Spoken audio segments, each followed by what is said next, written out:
बच्चों का भविष्य पालमपुर विजयपात। मेरे लिए बहुत प्रसन्नता का विषय है कि भारतीय जनता पार्टी बहुत बड़ी जीत के साथ 3 राज्यों में आगे चल रही है, मध्य प्रदेश, छत्तीसगढ़ और राजस्थान में।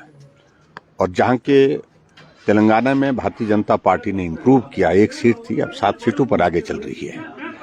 और मैं सारा ये श्रेय अगर जाता है, किसी को जाता है, तो मैं देश के यशस्वी प्रधानमंत्री नरेंद्र मोदी जी को ये श्रेय जाता है। मैं उनको बहुत बहुत बधाई देता हूं। पार्टी के अध्यक्ष जगत प्रकाश नड्डा जी को बधाई देता हूं, भाई अमित शाह जी को बधाई देता हूं। और बड़ी हमारे लिए खुशी की बात तो ये है, जिस मध्य प्रदेश में भारतीय जनता पार्टी की सरकार पिछले 18 साल से, और यही कहा जा रहा था कि फटीक हो गई, अब ये सारा परिवर्तन होगा, बदल जाएगा, बिना कांग्रेस वाले ये मान रहे थे बिना मेहनत के बदल जाएंगे, वहां भारतीय जनता पार्टी लगभग 160 सीटों के करीब जो है इस वक्त जीत के करीब पहुंची है। ठीक है, अभी रुझान ये आधा दौर काउंटिंग के जो है वो हैं, लेकिन उसके बावजूद मुझे लगता है कि ये आगे बढ़ेंगे और बढ़ेंगे और बहुत बड़ी जीत में। तो स्वाभाविक रूप से ये एक बहुत बड़ा समर्थन वहां की जनता ने अगर दिया है तो नरेंद्र मोदी जी को दिया है, भारतीय जनता पार्टी को दिया है। और उसी प्रकार से मैं राजस्थान में, जहां कहा जा रहा था, और खासतौर से हम थोड़ा इस बात को लेकर थोड़ा हैरान भी थे, थोड़ा परेशान भी थे कि जो पर्टिकुलरली जो एग्जिट पोल के जो बता रहे थे, उसमें बता रहे थे कि राजस्थान में हम पीछे चल रहे हैं, लेकिन आज अभी राजस्थान 125 सीटों के साथ भारतीय जनता पार्टी आगे चल रही है।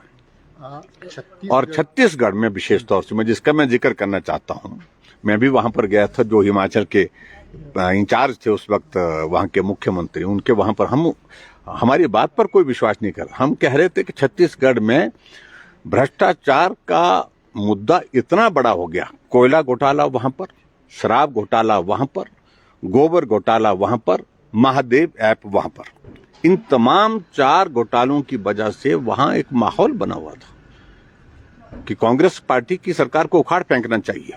और उसका परिणाम अब आपके सामने आ रहा था। कांग्रेस इस बात को मान के चल रही थी कि सबसे मजबूत किला अगर कहीं है तो छत्तीसगढ़ है, तो छत्तीसगढ़ में छक्के छूट गए उनके, बड़ी साफ कह रहा हूं मैं। और सरकार भाजपा की बन रही है और 3 राज्यों में भाजपा की सरकार बनने का अभिप्राय है।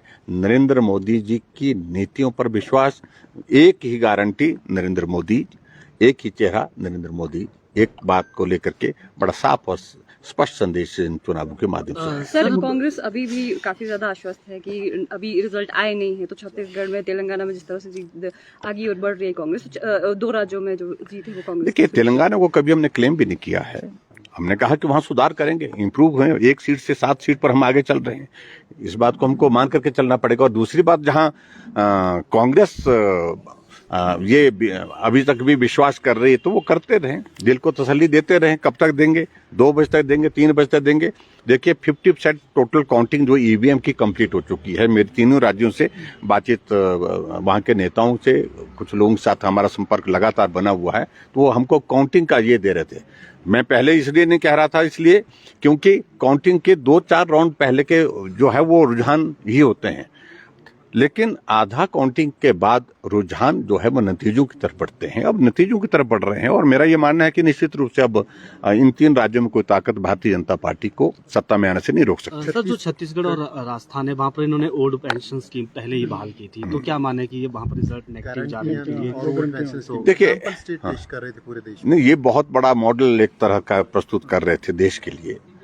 मैं उस पर कोई टिप्पणी नहीं करना, तो ओपीएस पर मैं टिप्पणी करना भी नहीं चाह रहा हूं। लेकिन यहां हिमाचल प्रदेश में कांग्रेस के लोग जिस प्रकार से आश्वस्त बैठे हैं कि हमने ओपीएस का ऐलान कर दिया है और इसलिए अब हमको कोई हरा ही नहीं सकता है। जिन प्रदेशों में ओपीएस दे भी दी, छत्तीसगढ़ की बात कर रहा हूं मैं, राजस्थान का, तो वहां कांग्रेस की लुटिया डूब गई। मैं यही कहना चाह रहा हूं, तो इसलिए आश्वस्त ना रहे। ओपीएस एक मुद्दा था, लेकिन ये हमेशा के लिए मुद्दा रहेगा ऐसा नहीं है। लोकसभा चुनावों में कैसे देखते हैं? लोकसभा के चुनाव में भारतीय जनता पार्टी पीछे से ज्यादा बहुमत के साथ जीतेंगे। नरेंद्र मोदी जी बहुत बड़े बहुमत के साथ जीत करके आएंगे और मजबूत होकर के आएंगे वो। और मजबूती के साथ मैं ये कहूंगा कि भारत मजबूती के साथ आगे बढ़ेगा और नरेंद्र मोदी जी भारत को एक मजबूत नेतृत्व लगातार तीसरी बार देंगे। सर, सीएम साहब ने कहा कि जो विकसित भारत यात्रा निकाली जा रही है एक सरकारी प्रोपेगेंडा है इसमें। नहीं, देखो, तो ये सरकार, केंद्र की सरकार के अपनी नीतियों को, अपने कार्यक्रमों को पूरे देश भर में लोगों तक पहुंचाने के लिए अगर काम कर रही है तो वो सरकारी प्रोपेगेंडा। तो आप क्या कर रहे हैं? हिमाचल प्रदेश में 1 साल के कार्यकाल में कुछ किया नहीं, पूरी फेल्यूर, टोटल फेल्यूर है हिमाचल प्रदेश में सरकार का, कांग्रेस की। लेकिन होर्डिंग एक कोने से दूसरे कोने तक लगे हुए हैं। नया दौर, व्यवस्था परिवर्तन, ये चला हुआ है। इससे होगा क्या? हमारा 5वां साल में भी इतने होर्डिंग नहीं जितने आज की तारीख में लगे हुए हैं मुख्यमंत्री, उप मुख्यमंत्री के, इनके नेताओं के होर्डिंग जो लगे हुए हैं। तो इससे होगा क्या? 1 साल के कार्यकाल में एक उपलब्धि बताएं, एक योजना जिसकी घोषणा की हो उसको पूरा किया हो। कोई भी योजना जमीन पर नहीं है अभी तक। और इसलिए कांग्रेस के नेताओं के बीच में बहुत बड़ी दुविधा इस बात को लेकर चल रही है। कुछ बोल रहे हैं कि हमको 1 साल का जश्न मनाना चाहिए, लेकिन उनके ही नेता पूछ रहे हैं कि जश्न किस बात का?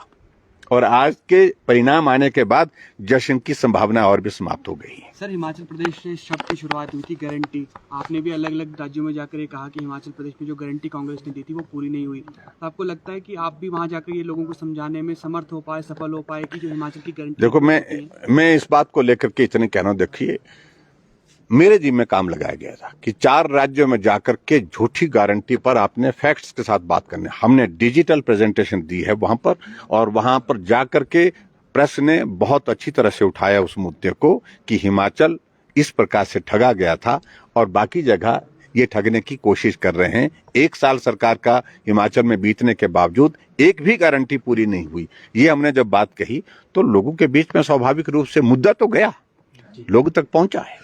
Thank you.